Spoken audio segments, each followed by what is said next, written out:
Hello बच्चों, आपका हमारे चैनल पर स्वागत है। आज हम सुनेंगे घमंडी अंगूर के पेड़ की कहानी। परीलोक में बहुत सारी परियां एक साथ हंसी खुशी मिलजुल कर रहती थी। वहीं एक अनन्या नाम की परी भी थी जो ताजे ताजे फल बेचा करती थी।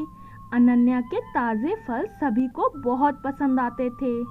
देखो, आज मैं कितने लाल अनार लाई हूँ। ये बहुत ताजे हैं। इन्हें मैंने अपने बगीचे से आज ही तोड़ा है। तो बताओ तुम्हें कितने चाहिए? हाँ अनन्या, मैं तुम्हारा ही इंतजार कर रही थी। तुम मुझे ये अनार 2 किलो दे दो और मुझे 1 किलो सेब भी चाहिए। पर अनन्या, मैं तुम्हें आज पैसे नहीं दे पाऊंगी। जब तुम दोबारा यहाँ आओगी तो मुझसे पैसे ले जाना। तुम पैसों की बिल्कुल फिक्र मत करो। तुम्हें जितने फल चाहिए तुम मुझसे ले लो और जब तुम्हारे पास पैसे होंगे तो तुम मुझे दे देना। शुक्रिया अनन्या, पर आज तुम्हें कितनी देर हो गई और तुम्हारा घर भी कितना दूर है। तुम्हें घर पहुंचते हुए रात हो जाएगी। तुम इतनी रात को जंगल के रास्ते से कैसे जाओगी? हाँ, आज मुझे बहुत देर हो गई क्योंकि मेरे फल नहीं बिक रहे थे और मैं इन्हें बेचे बिना नहीं जा सकती थी। पर तुम फिक्र मत करो, मैं अब घर के लिए निकल रही हूँ और जल्दी घर भी पहुँच जाऊंगी। ठीक है अनन्या, संभल कर जाना और अपना ख्याल रखना। ये कहकर अनन्या जंगल के रास्ते से घर के लिए जाने लगती है। घर जाते वक्त उसे एक बहुत सुंदर अंगूर का पेड़ दिखाई देता है तो वो वहाँ रुक जाती है।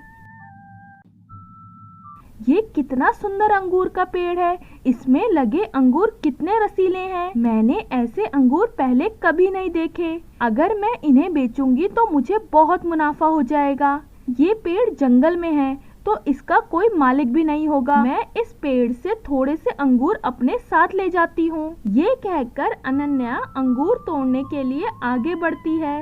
तभी वो पेड़ अनन्या को एक अंगूर में बदल देता है। तुम्हारी हिम्मत कैसे हुई मुझे तोड़ने की?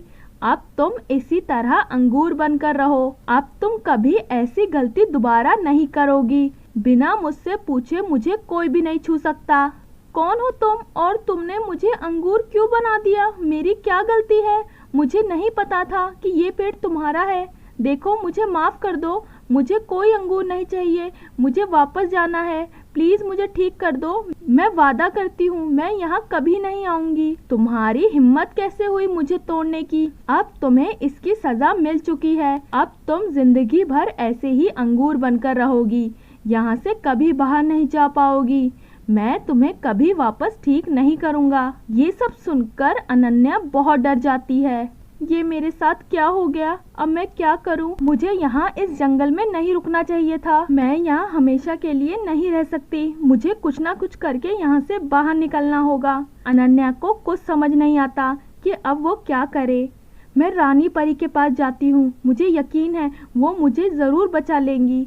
ये कहकर अनन्या जैसे तैसे करके रानी परी के महल में जाने लगती है और वो उनके महल तक पहुँच जाती है। अरे, ये अंगूर यहाँ कैसे आया?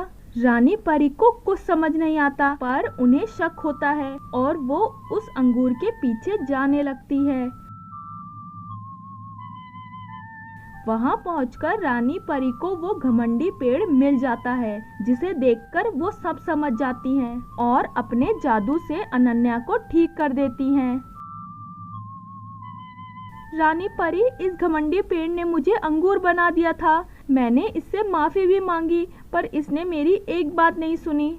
अनन्या, मैं जानती हूँ इस पेड़ के बारे में। मैं बहुत समय से इसकी तलाश कर रही थी। ये एक घमंडी शैतानी पेड़ है और आज तुम्हारी वजह से मैं इस तक पहुँच पाई हूँ। ये कहकर रानी परी अपने जादू से उस पेड़ को नष्ट कर देती हैं।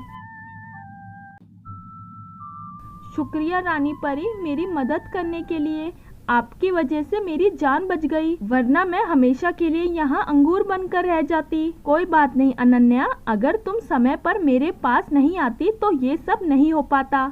आज तुम्हारी समझदारी की वजह से मैं उस पेड़ को खत्म कर पाई हूँ। पर अब कभी इस तरह जंगल में किसी अनजान चीज के पास मत जाना, क्योंकि हमें इससे खतरा हो सकता है। अब चलो, तुम्हें घर जाना चाहिए, रात बहुत हो गई है। जी रानी परी, आपने जो भी कहा है मैं वैसा ही करूँगी। इस तरह रानी परी और तान्या वापस परीलोक में आ जाते हैं।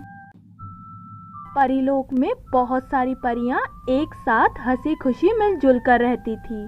वहीं तान्या और चिंकी नाम की दो बहनें भी रहती थी। तान्या और चिंकी के माता पिता का निधन हो गया था, इसीलिए अब वो अपनी मौसी के साथ रहती थी। पर उनकी मौसी उनसे बहुत काम करवाती थी और ना करने पर उन्हें मारती पीटती भी थी। ऐसे ही एक दिन तान्या बाजार से सब्जी लेकर लौट रही होती है। तभी वो देखती है कि उसकी बहन चिंकी की हालत बहुत खराब है। चिंकी, ये सब क्या हुआ? तुम्हारी ऐसी हालत किसने की? और तुम घर के बाहर क्या कर रही हो? दीदी, मौसी ने मुझे बहुत मारा। मुझसे बर्तन धोते हुए उनका एक गिलास टूट गया था, जिससे उन्हें बहुत गुस्सा आ गया। इसलिए उन्होंने मुझे इतना मारा कि मेरा हाथ भी टूट गया। एक आंटी मुझे डॉक्टर के पास ले गई थी, मैं अभी वहीं से आ रही हूँ।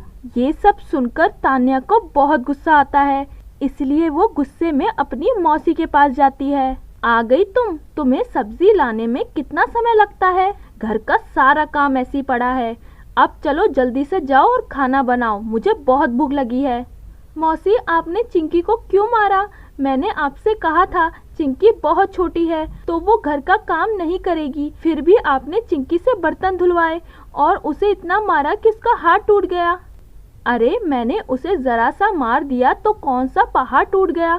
उसने मेरा कितना कीमती गिलास तोड़ दिया था। और अगर तुम दोनों को यहाँ रहना है तो काम तो करना ही पड़ेगा, तभी तुम्हें इस घर से खाना मिलेगा, वरना तुम जा सकती हो। नहीं मौसी जी, अब हम आपके साथ नहीं रहेंगे।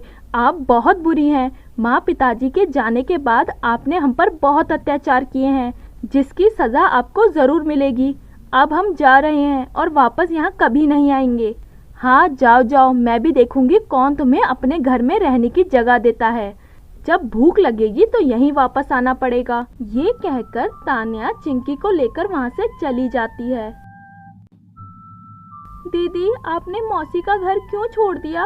अब हम कहाँ जाएंगे? हमारा तो इस दुनिया में कोई भी नहीं है और हमने सुबह से कुछ खाया भी नहीं है। दीदी, अब हमें खाना कौन देगा? मुझे बहुत भूख लगी है। चिंकी, तुम बिल्कुल फिक्र मत करो, मुझ पर भरोसा रखो, मैं सब ठीक कर दूंगी। देखना, हमारे साथ सब अच्छा होगा।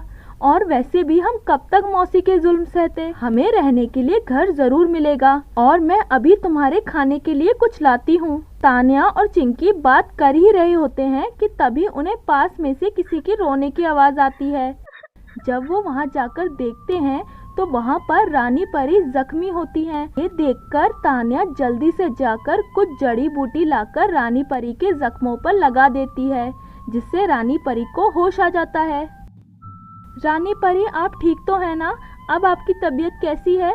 आपको दर्द तो नहीं हो रहा? नहीं मेरे प्यारे बच्चों, मैं अब बिल्कुल ठीक हूँ। दुश्मनों ने मुझ पर हमला किया था, पर अब मैं बिल्कुल ठीक हूँ। तुम्हारी लाई हुई जड़ी बूटियों से मेरा दर्द खत्म हो चुका है। तुम्हारा बहुत शुक्रिया मेरी मदद करने के लिए। पर तुम दोनों इस सुनसान जंगल में क्या कर रही हो? तुम्हें तो अपने घर में होना चाहिए। रानी परी, हम घर नहीं जा सकते। इस तरह तान्या रानी परी को सारी बात बताती है। कोई इतनी छोटी सी बच्ची को ऐसे कैसे मार सकता है?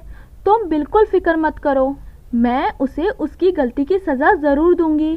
तान्या, तुम एक बहुत ईमानदार और दयालु परी हो। क्या तुम मेरे साथ मेरे महल में काम करोगी? हाँ रानी परी, मुझे महल में काम करके बहुत खुशी होगी। महल में काम करके मैं चिंकी की देखभाल अच्छे से कर पाऊंगी। रानी परी, बस हमारे पास रहने के लिए कोई जगह नहीं है। तान्या, तुम इसकी चिंता मत करो। ये कहकर रानी परी 2 सुंदर गाउन के घर बना देती है, जिसे देखकर तान्या चिंकी बहुत खुश होते हैं।